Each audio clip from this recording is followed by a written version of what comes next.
जय माताजी, जय अंबे, जय स्वामीनारायण। खास गुजरात पैरामिलिट्री परिवार और सैनिक परिवार सीएपीएफ परिवाરના સદસ્યોને મારી ખાસ નમ્ર વિનંતી કે ગઈકાલે આપણે સૌએ જોયું પેરામિલિટ્રીના સેવા નિવૃત્ત જવાન પિન્ટુભાઈ જે નો પહેલા તો સૌથી પહેલા તમામ ગુજરાત પેરામિલિટ્રી પરિવાર તરફથી ભાવપૂર્ણ શ્રદ્ધાંજલિ સાથે ખાસ સંદેશ આજે આપવા માંગુ છું કે પિન્ટુભાઈ આપણા સંગઠનના કોઈ સદસ્ય નહોતા। આ સંગઠન સૌને ક્લિયર કરવા માંગે છે કે આજે અહીંયા આગળ તમે જુઓ આપણા મહામંત્રી રાષ્ટ્રીય મહામંત્રી તુલસીભાઈ સાથે અમદાવાદ શહેરના પ્રભારી રટોરભાઈ, સુરેન્દ્રનગરના રમેશભાઈ, આ સંગઠનનું કાર્યાલય ઓફિસ ચલાવવું, તમામ વ્યવસ્થા ચલાવી તો એ સરકારે આપણા માટે કોઈ કલ્યાણ બોર્ડનું નિર્માણ નથી કરેલું, જેથી આપણે સ્વયં એક વ્યવસ્થા બનાવવી પડશે જેના કારણે જીવન કે સાથ ભી જીવન કે બાદ ભી એલઆઈસી જેવું કામ કરવાનું છે કે આપણે છીએ ત્યારે પણ આપણી કોઈ દુઃખ તકલીફ સમસ્યા હોય ત્યારે આપણે પેરામિલિટરી સંગઠન કામ આવશે। પેરામિલિટરી સંગઠનનો મેઇન ઉદ્દેશ કે આપણી પ્રમુખ માંગ એનપીએસ યુપીએસ નહીં પણ આપણા પેરામિલિટરીના જવાનોને ઓલ્ડ પેન્શન મળે, આપણા માટે કલ્યાણ બોર્ડ મળે, આપણા માટે ગુજરાતમાં સરકારી નોકરી એક્સમેનનો દરજ્જો મળે, તમામ સુવિધાઓ જે આર્મીના જવાનો મળે આપણને મળે, એ આ સંગઠનનો સૌથી પહેલો જે ઉદ્દેશ કહેવાય એ ઉદ્દેશ ઉપર હું આવી રહ્યો છું। તો સૌથી પહેલો ઉદ્દેશ, બરાબર તુલસીભાઈ?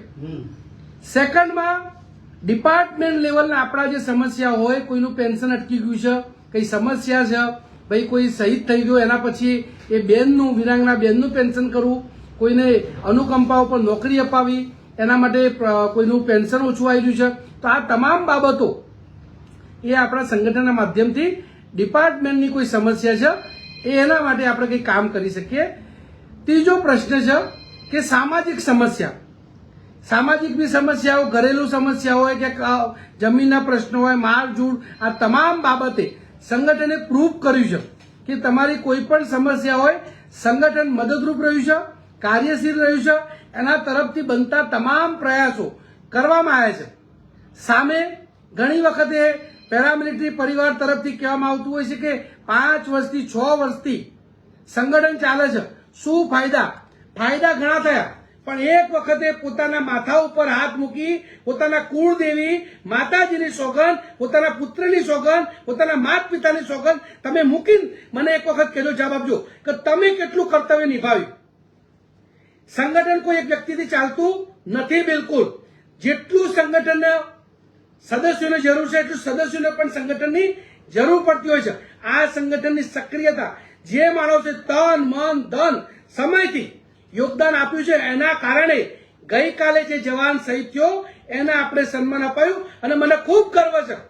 ભારત દેશમાં સૌથી મોટું જો સારું કાર્ય આપણે કર્યા હોય તે ગુજરાત પેરામિલિટરી સંગઠન તરફથી, પરંતુ અમુક સદસ્યોના કારણે અહીંયા હું ફરીથી સ્પષ્ટતા કરી રહ્યો છું, કોઈ વ્યક્તિ વિશે કોઈના માટે કોઈએ કામ કરવાનું નથી।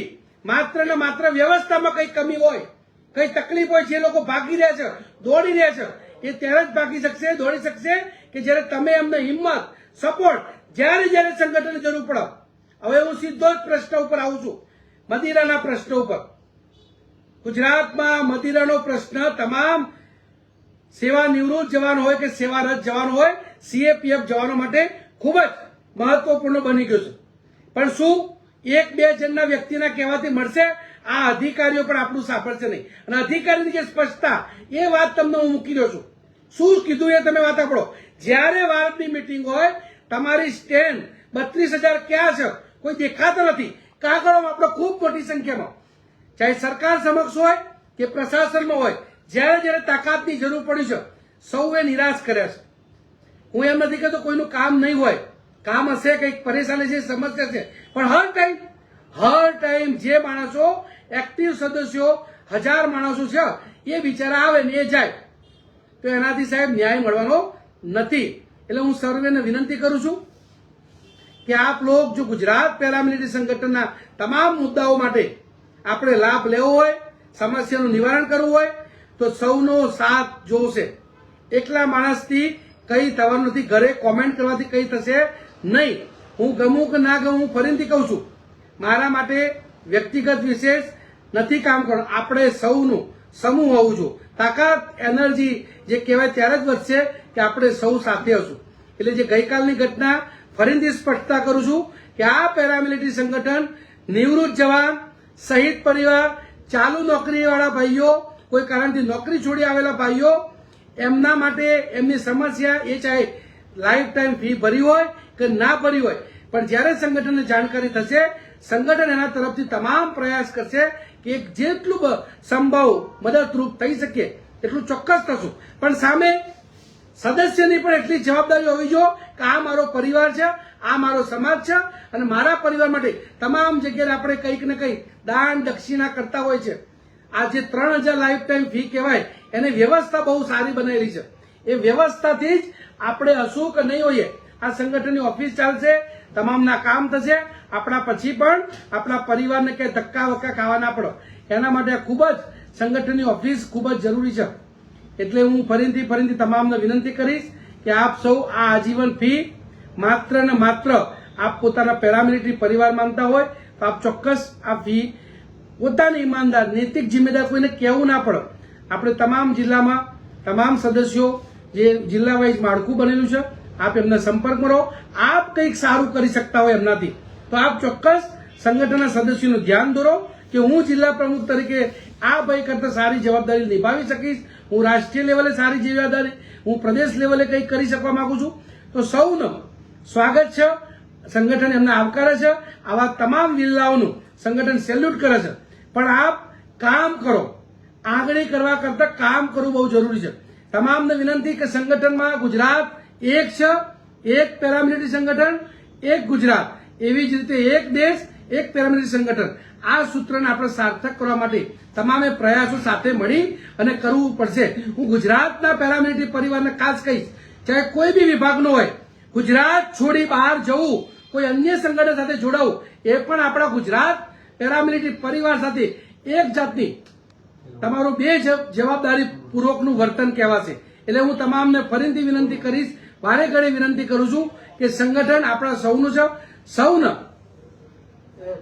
સમસ્યા હોય એનું નિવારણ થાય એના માટે આપ સૌના સાથ સહકારની ખૂબ જ જરૂર છે. અને આપ સૌના સાથ સહકારથી જ આપણે ગુજરાતમાં પેરામિલિટરી પરિવાર માટે અત્યારે હાલ જે કરી રહ્યા છીએ એવું કાર્ય ભારત દેશમાં ક્યાંય થઈ નથી રહ્યું. એ તમે લખી લો અને તમામ માણસો દિલથી માને છે, સ્વીકારે છે, પણ છતાં પણ કંઈક પોતાનો પર્સનલ ઈગો કે કંઈક ને કંઈક ભાવનાના લઈ અલગ અલગ ચાલે છે. બીજો એક પ્રશ્ન ઉપર બહુ લાંબો થાય છે વિડીયો કે કોઈ પણ કામ કરવા માટે સંગઠન ચાહે કોઈ પાર્ટી હોય કે ગમે તે હોય, એ પાર્ટી રજીસ્ટ્રેશન કરાવે છે. એની અંદર કોણ સદસ્ય છે એ નહીં, તમામ પક્ષ આખો ચાલે છે. આજે ગુજરાતમાં ગુજરાત પ્રદેશ અધ્યક્ષ બીજેપીના આપણે કહીએ તો જગદીશભાઈ છે, કોંગ્રેસના કહીએ તો એ એની વ્યવસ્થા પ્રમાણે, એટલે તમામ સંગઠન પ્રમાણે અલગ અલગ એક જે ટાઈમે જે સદસ્યો હતા એમને એડ કરવામાં આવ્યા હતા. ઘણા માણસોએ ખોટા માર્ગે લોકોને દોરવાનો ખોટો પ્રયાસ કરેલો છે. એ લોકોને મારી વિનંતી કે ગુજરાત સૌથી પહેલા તમે ગુજરાતના છો તો બાકી બધું જ રાજ્ય છોડી ગુજરાત પેરામિલિટરીને સાથ સહકાર આપો. તમે જિલ્લા લેવલે, તાલુકા લેવલે, ફરીથી વારે ઘડે વાત રિપીટ એટલા માટે કરું છું, તમે જે કંઈ કરી શકો, કાંઈ ચમચી પાણી પણ નાખશો સંગઠન માટે, તમારું ખૂબ મોટું યોગદાન હશે. કોઈ વધુ કરશે, કોઈ ઓછું કરશે, પણ તમામના સાથ સહકારની ખૂબ જરૂર છે. ખૂબ ખૂબ આભાર. આ વિષય ઉપર ચોક્કસ ગંભીરતાથી વિચાર કરી આપનું કોમેન્ટ, રાય જે પણ હોય આપ ચોક્કસ ખુલ્લા મનથી આમાં કોમેન્ટ બોક્સમાં ચોક્કસ લખજો, જેથી તમામને ખબર પણ પડે. ખૂબ ખૂબ આભાર.